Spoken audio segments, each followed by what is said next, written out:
Hello दोस्तों, मैं सुबह कुमार।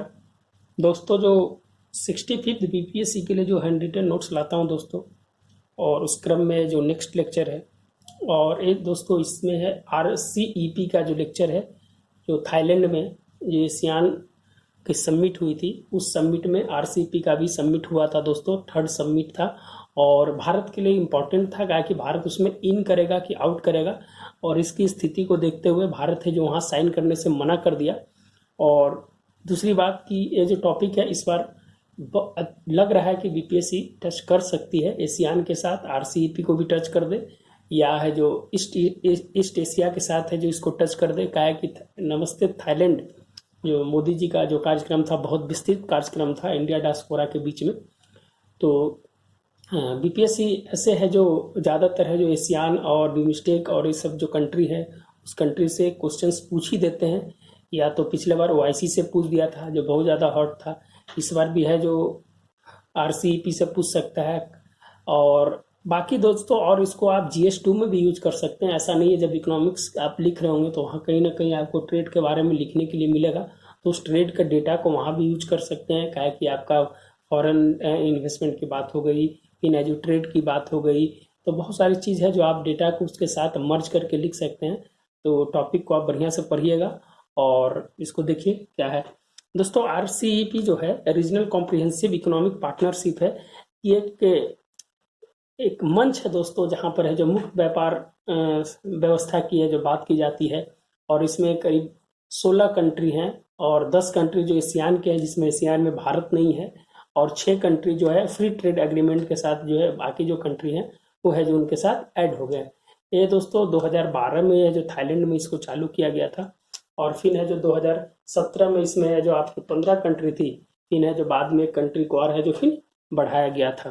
तो एशियान में 10 और फ्री ट्रेड एग्रीमेंट में 6 कंट्री होता है। इसमें आपका India, Japan, New Zealand, south Korea, ये सब जैसे देश हैं। और ये है जो इसका पार्टनर कंट्री नहीं होता है, ये इसका ट्रेड कंट्री होता है।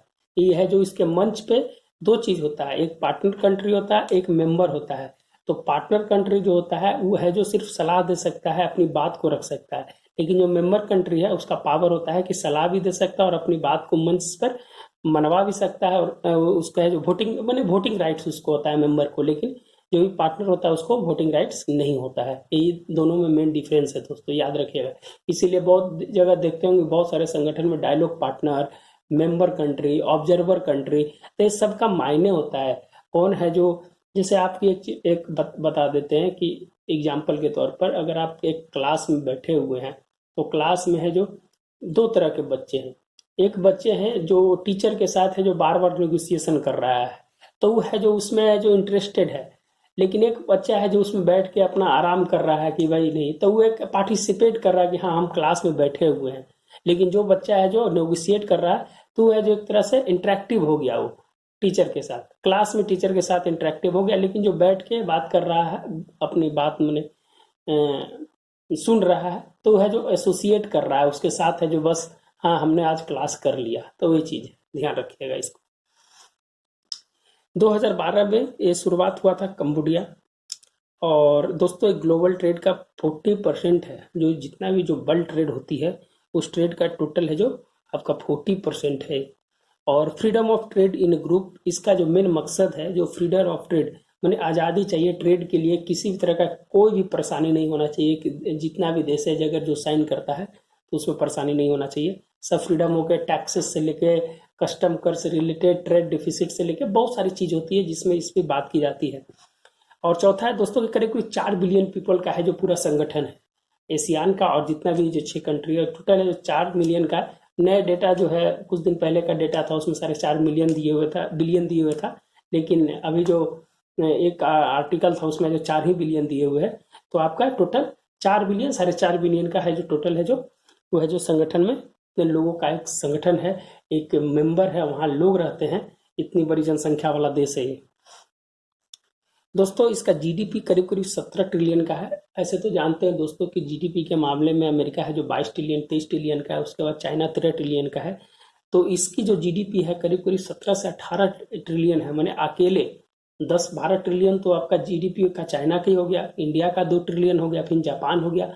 तो विश्व का 3 महाशक्ति, मैंने महाशक्ति उसको नहीं बोल सकते, अर्थव्यवस्था में महाशक्ति बोल सकते हैं, 3 महाशक्ति वाले देश अर्थव्यवस्था में है जो इस संगठन का हिस्सा है। जैसे आपका भारत, चीन और जापान। भारत का आपका 2.9 ट्रिलियन, चीन का आपका 10 ट्रिलियन और चाइना का है जो आपका 4 ट्रिलियन के आसपास है जो इसकी है जो इकोनॉमी है दोस्तों। तो बहुत बड़ी इकोनॉमी मानी जाती है। इस संगठन में अगर सब अगर एक मंच पर आ जाते हैं तो बहुत बड़ी एक पावरफुल के लिए हो जाएगा। ऑटोनॉमी की बात नहीं हो जाएगी, ऑटोनॉमी की बात कोई नहीं करेगा। कोई भी देश अगर ऑटोनॉमी की बात करता है तो यह जो उसका मुंहतोड़ जवाब है ये है जो अपने मंच से दे सकता है। तो ये कुछ ऐसी ऐसी बातें हैं दोस्तों जो आपका एक कोर पॉइंट्स हो गया है आरसीईपी का, आप इसको लिख सकते हैं। और दूसरी चीज़ है कि इसमें दोस्तों 3 ऐसे कंट्री थे, इंडिया था, जापान, ऑस्ट्रेलिया था और न्यूजीलैंड था। इस मंच से यही तीनों है जो सबसे ज़्यादा विरोध किया, भारत उसमें सबसे ज़्यादा विरोध किया था। और बाकी जो ऑस्ट्रेलिया न्यूजीलैंड था वो है जो अपने इंटरनल कारण के चलते विरोध किया था, लेकिन भारत है जो खुले मन से इसका विरोध किया था। क्या है कि भारत ने बोला था कि बहुत सारे कारण थे भारत के साथ। क्या है कि भारत है दोस्तों की जो है, भारत सबसे बड़ी जो दिक्कत होती है भारत के साथ कि भारत है जो एक्सपोर्ट बेस्ड कंट्री नहीं है। भारत है जो निर्यात नहीं करता, भारत आयात करता है। तो आयात करने के क्रम में है जो बहुत सारे देशों के साथ इसका ऑलरेडी फ्री ट्रेड चल रहा है। तो भारत ऑलरेडी भी ट्रेड डेफिसिट में पहले से फंसा हुआ है। तो भारत आरसीईपी के माध्यम से और है जो ट्रेड डेफिसिट में फंसते जा रहा था। तो इससे है जो सोचा कि नहीं, हमें जो इस मंच से बाहर निकलना ही अच्छा रहेगा। और इन्होंने अपने डेलीगेशन से, जो भी इनके इंडस्ट्री के डेलीगेशन गए थे और उनका जो चेयर कर रहे थे आपके साउथ ईस्ट के जो सेक्रेटरी थे, कोई राम शंकर सिंह या कृपा शंकर सिंह थे, वो ये जो इनको लीड कर रहे थे वहाँ। तो दोस्तों ये चीज़ है कि बात है जो आप समझ गए। क्या दिक्कत क्या था थर्ड आरसीईपी की, दिक्कत क्या था? भारत ने अपने आप को अलग रखा। इससे बता दिए कि क्यों अलग रखा।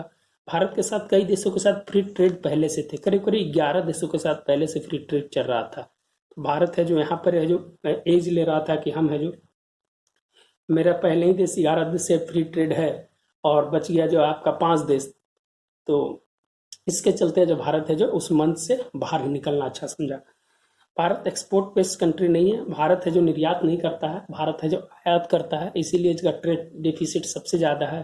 अगर चीन के साथ मिला दिया जाए तो 107 बिलियन का है जो ट्रेड डिफिसिट है इसका दोस्तों। किसान एमएसएमई को ज़्यादा नुकसान हो रहा था दोस्तों। किसान और एमएसएमई को ज़्यादा नुकसान इसलिए हो रहा था कि दोस्तों अगर मान लीजिए कि कोई किसान, अगर न्यूजीलैंड में दूध और ऑस्ट्रेलिया में दूध बहुत सस्ता मिलता है और भारत में है जो दूध करीब करीब 40 रुपये 45 रुपये केजी है।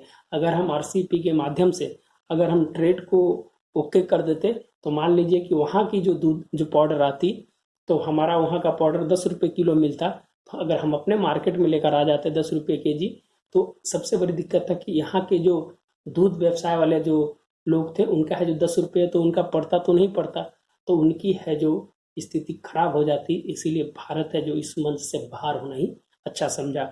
एमएसएमई सेक्टर की बात, एमएसएमई में हमारी कुशलता है लेकिन हमारे पास तकनीक नहीं है दोस्तों।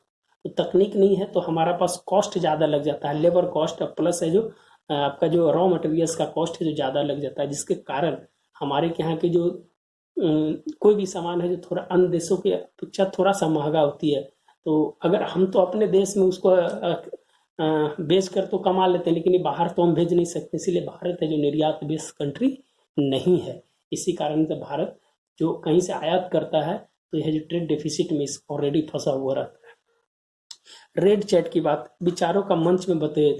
रेड चैट एक वर्ड निकला दोस्तों वहाँ से। इसमें है कि दोस्तों अगर कोई भी चीज़ मुद्दा पर बात नहीं हो रही है, बात अगर बनती नहीं दिख रही है, तो वहाँ पर जो रेड चैट की बात की जाती है।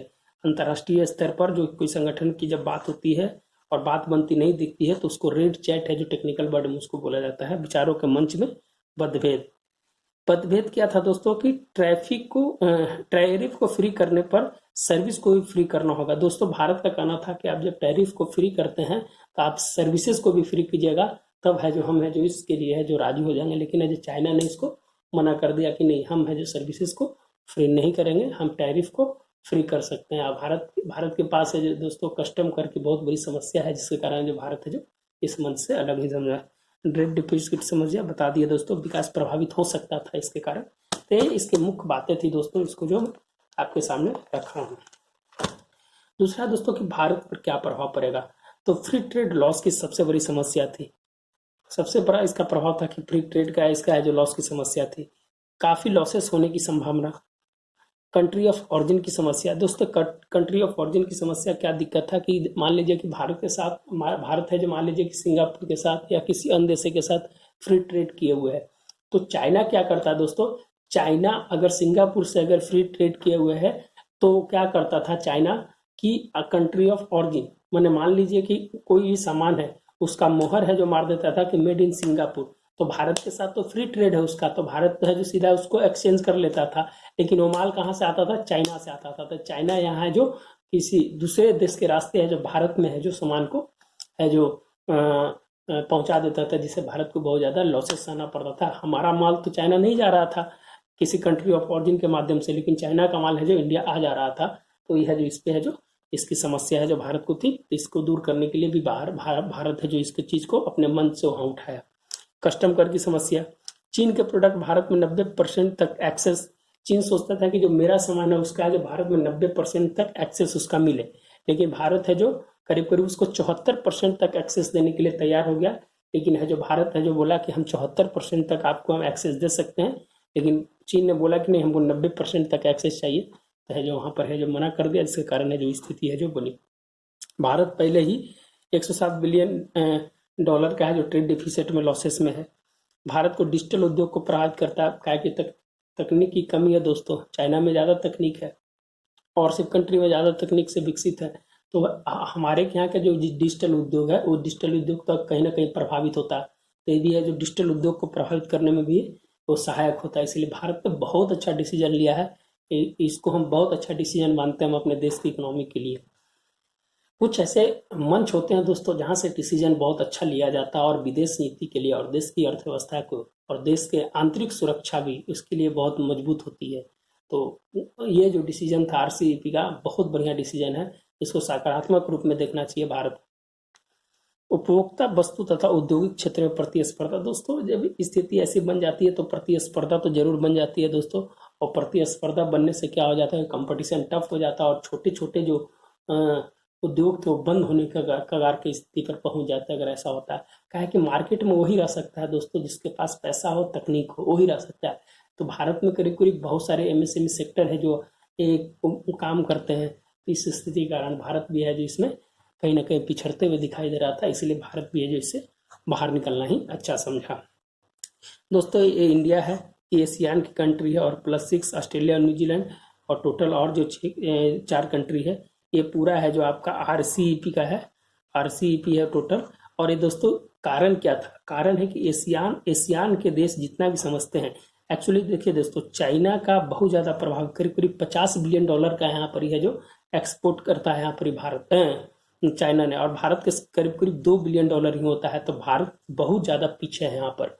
तो इसीलिए भारत बैलेंस करने के चलते है जो एशियान के मंच और आरसीईपी के मंच और बाकी जो भी संगठन है यहाँ पर है जो भारत है जो यहाँ पर जाना चाहता है कि हम कम से कम है जो चाइना को आधा भी अगर हम 25 बिलियन डॉलर भी अगर हम यहाँ पर अगर पहुंच जाते हैं तो चाइना को हम काउंटर कर सकते हैं आप। तो इसीलिए चाइना का जो यहाँ पर बहुत ज़्यादा प्रभाव है दोस्तों, इसीलिए भारत है जो यहाँ पर है जो जाकर अपना पैर जमाना चाहता है। और दूसरी चीज़ की जो हिंद महासागर का इलाका है, ये है जो 21st सेंचुरी का पावरफुल जगह है दोस्तों, जिसका राज होगा वही आगे विकास करेगा। क्या है कि 21st सेंचुरी से है कि पूरे देश का ट्रेड 55% ट्रेड यहाँ से होता है दोस्तों, पूरे वर्ल्ड का ट्रेड। तो इसीलिए भारत है जो और चाइना को काउंटर करने में लगा हुआ है, तो ये भी चीज़ है। और दूसरी बात है दोस्तों कि एशियान के बहुत सारी कंट्री का जो मिडिल ईस्ट तक जाने का जो रास्ता है, उसका जो ट्रेड रूट है, ब्लू इकोनॉमी और बहुत सारी इकोनॉमी को है जो मिडिल ईस्ट तक पहुंच सकता है। इसीलिए एशियान भी है जो भारत के लोग भारत के साथ संबंध है जो अच्छा रखना चाहता है, और भारत भी है जो वहाँ से संबंध अच्छा का है कि तकनीक के रूप से वहाँ से तकनीकी लेगा, और भारत के पास मैन पावर तो मैन पावर का भी यूज है जो वहाँ पर कर लेगा। तो यही सब एक बैलेंसिंग होता है, आईआर के अंदर बैलेंसिंग करना होता है दोस्तों। अब बैलेंस कीजिएगा तो वही है जो आप आईआर में आईआर क्या है किसी देश की इकोनॉमी को आप है जो ग्रो कर पाइएगा। तो यही कारण है दोस्तों कि मिडिल ईस्ट तक पहुंचने का एक रास्ता, और प्लस भारत के साथ मैन पावर को यूज करना और भारत यहाँ की इकोनॉमी में घुसना और यहाँ की तकनीक को लेना, ये इसका मेन मकसद। और दूसरी चीज़ है कि चाइना को काउंटर करना। यही इसका मेन मकसद था, यही है जो आप एक्सपेक्ट में इसको फिगर को आप डिस्क्राइब कर दीजिएगा। डेटा तो इतना है दोस्तों कि 4 पेज के 8 पेज भी लिख दीजिएगा अपना इसमें। हाँ, एक चीज़ भूल गए दोस्तों, यहाँ पर इस सर्विस रिस्ट्रिक्शंस लूज का एक है जो कंसेप्ट लाया गया था वहाँ, वो जो बताया था। अच्छा, भारत को क्या फ़ायदा है दोस्तों? भारत को फ़ायदा है कि ग्लोबल जीडीपी में 25% की हिस्सेदारी उसको मिलती। अगर मान लीजिए एशियान के अगर वहाँ जाता है, आरसीईपी में होता है, तो 25% हिस्सेदारी ग्लोबल जीडीपी में, विश्व ट्रेड का 30% पे अपनी सहमति बात कर रखने का मौका मिलेगा। प्रत्यक्ष निवेश पे 26% की भूमिका, जनांकी लाभांश 45% कवर हो रहा था भारत का। ट्रेड डेफिसिट कम करने का ही मौका मिलता, जरूर निश्चित रूप से मौका मिलता है, खाली हानि नहीं हो रहा था दोस्तों, फायदा भी हो रहा था, लेकिन ज्यादातर है जो भारत को हानि हो रहा था वहां पर। चीन को काउंटर करने का मंच, अंतर्राष्ट्रीय संबंध में सुधार करने की जरूरत थी, सुधार हो सकता था। प्रोडक्ट इंक्रीज के लिए आप संरचना इंफ्रास्ट्रक्चर बढ़ाने के लिए तकनीक जो है वहां से ले सकते थे, और प्रतिस्पर्धा में रहना हमेशा है जो दोस्तों, अगर वहां रहने से प्रतिस्पर्धा रहता भारत का, और भारत एक अच्छा काम करता, लेकिन प्रॉन्स एंड कॉन्स होता है दोस्तों, लेकिन कहीं कहीं ज़्यादा हानि होती है तो लोग बाहर निकल जाते हैं। और इसी चीज़ में है जो दोस्तों, जो कोट किए थे कि गांधी जी का कहना था कि भारत के कोई भी व्यक्ति अगर कोई भी डिसीजन अंतर्राष्ट्रीय मंच पर अगर ले रहा है तो किसी अंतिम पायदान वाली व्यक्ति को देखकर लिया जाए, कि किसी को उसका हरास उसके कारण नहीं हो। तो ये कोट किए थे, शंकर तिवारी उनका शायद नाम था दोस्तों। वहाँ जो साउथ ईस्ट का है जो सेक्रेटरी हैं अभी, करीब करीब ये दोस्तों आपका आरसीईपी का करीब पार्ट खत्म होता है। इसमें दोस्तों कुछ 35वें एशियान जो थाईलैंड में हुआ था उसका 3 पार्ट था, डिजिटल एशियान बनाना, पार्टनरशिप एशियान और सस्टेनेबल एशियान। ये 3 चीज पर फोकस किया गया था। डिजिटल होना चाहिए अभी वर्तमान समय में, पार्टनरशिप, कोलोब्रेशन एंड कंट्रीब्यूशन होना चाहिए, और स्थिरता होना चाहिए। ये 3 पॉइंट पर पूरा एशियान का है जो पूरा टॉपिक था दोस्तों। और इसके अंदर बहुत सारी बातें हैं जो और हम पीछे वाले वीडियो में आपको बता दिए हैं।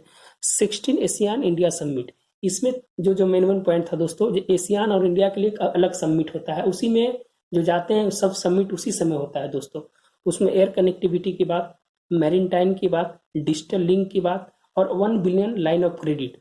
1 बिलियन लाइन ऑफ क्रेडिट का मतलब होता है दोस्तों कि इस पे जो है ना, जो ब्याज जो नहीं लगता है, लाइन ऑफ क्रेडिट देने का मतलब, भारत को अभी रसिया भी दिया है करीब करीब, डेटा याद नहीं है, लेकिन लाइन ऑफ क्रेडिट दिया है। इस पे है जो आपको ये नहीं होता है कि आपको इस पे टैक्सेस देना है, आप एक निश्चित समय सीमा के अंदर में आप पैसा को लौटा दीजिएगा, बिना टैक्सेस का होता है, फ्री होता है, इसी लाइन ऑफ क्रेडिट उसको बोला जाता है। 14 east India summit, east India summit का है दोस्तों, इसमें है जो 10 देश होते हैं, ईईए से डेवलपमेंट पर फोकस किया गया। इसमें है जो आपका अमेरिका, जापान, ये सब इसमें है शामिल है दोस्तों। अंतर्राष्ट्रीय अपराध की जरूरत क्या है कि जो भी हिंद महासागर में जो दोस्तों अपराध की जो समस्या बढ़ रही है, फिर है जो जहाज़ों की सुरक्षा, यार बहुत सारे कारण हैं, तो उसको है जो किसी की संप्रभुता को खतरा नहीं हो, तो भारत यहाँ पर ये जो क्वाड भी बनाया है दोस्तों, आप जानते हैं कि क्वाड की भी स्थापना किया है, इंडिया, ऑस्ट्रेलिया, जापान और अमेरिका मिलकर क्वाड बनाया है। क्वाड क्वाड के बारे में आपको कमेंट करना कि क्वाड सबसे पहले कब बना था, उसके बाद दोबारा कब बना। क्वाड 2.0 एक क्वाड बना था, और स्थिरता के लिए काम करना। तो यही सब मेन छोटे छोटी बात था दोस्तों, RCEP, ASEAN, East India summit और इस ईस्ट एशियान इंडिया समिट के बारे में थोड़ा सा आपको बताना था, जानकारी देना था। और दूसरी चीज़ है दोस्तों कि वहाँ पर थाईलैंड में स्वदेश मोदी करके एक टैगलाइन दिया था, इंडिया डायस्पोरा के द्वारा दिया गया था, मोदी जी को संबोधित किया गया था। और इस संस्कृत भाषा का शब्द है दोस्तों, स्वदेश को वहाँ पर ही थाईलैंड में हलो न बोलते हैं, और ये संस्कृत भाषा का शब्द है। और यहाँ पर है जो उसको मोदी जी को है जो एक बहुत बड़े मन से है जो सम्मान मिला था वहाँ पर, जैसे आपका नमस्ते ट्रम्प, फिर है जो हाउडी मोदी, उस तरह से ये है जो वहाँ पर है जो स्वादिष्ट मोदी है जो बोला गया था दोस्तों उनको। तो ठीक है दोस्तों, अगर अच्छा लगता है तो लाइक सब्सक्राइब जरूर करें, और दोस्तों को भी पहुँचाएं, और फिर इसी तरह से 1-2 दिन के बाद वीडियो आपका आता रहेगा दोस्तों, फिर नए टॉपिक के साथ आते रहेंगे।